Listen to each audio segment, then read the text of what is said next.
China is the most populated nation on Earth and home to a booming organ transplant industry. However, over the past decade, reports have emerged that the majority of organs are not sourced from death row prisoners and donations, as stated by officials, but rather from innocent prisoners of conscience, murdered on demand. In June 2016, 3 independent investigators jointly published a 680-page report of irrefutable evidence. Hearings were held by the U.S. Congress, the British Parliament, the European Parliament, and the Canadian Parliament.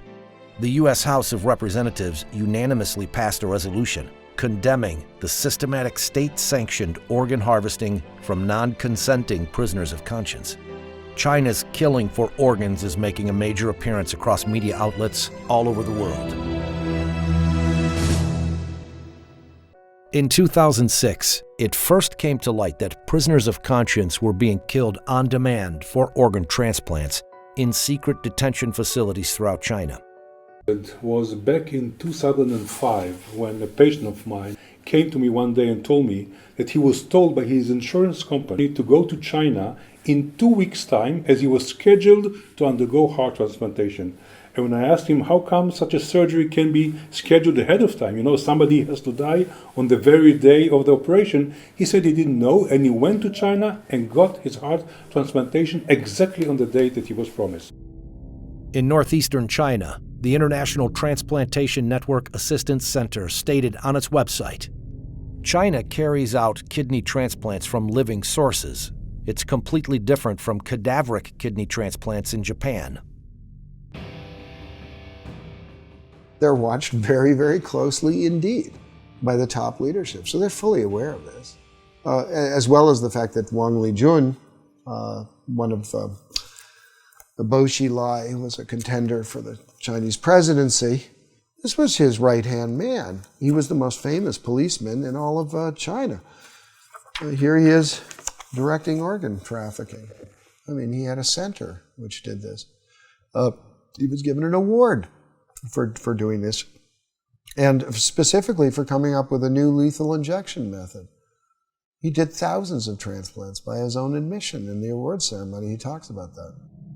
There was no organ donation system in China before 2010. Even today, there are very few donations. In countries with advanced organ donation and allocation systems, patients must usually wait years for a donor to become available. Yet in China, waiting times are commonly in weeks. Because they have a bank of live donors waiting to get a match on the computer. In 1999, the crackdown of Falun Gong starts. That is the largest action of scale by the Chinese Communist Party since the Cultural Revolution. And by 2000, 2001, that's when you have this explosion of transplant activity. We see continuity in the numbers over time. Falun Gong is as I call it, it's kind of a Buddhist revival group. It doesn't have churches and so forth, it doesn't have temples. What it has is sort of common beliefs.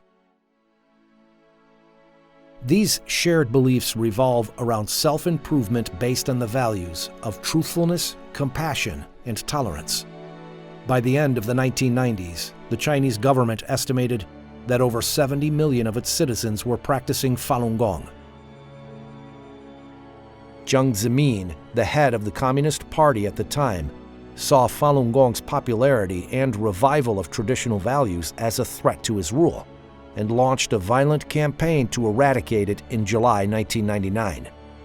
The official line in terms of repression of Falun Gong of the party is bankrupt them financially, ruin their reputations, destroy them physically. So that the vilification is destroying their reputations, the organ transplants is destroying them physically. It was like convert or die. Convert or die. Turn in your friends or die. It's state-sponsored genocide.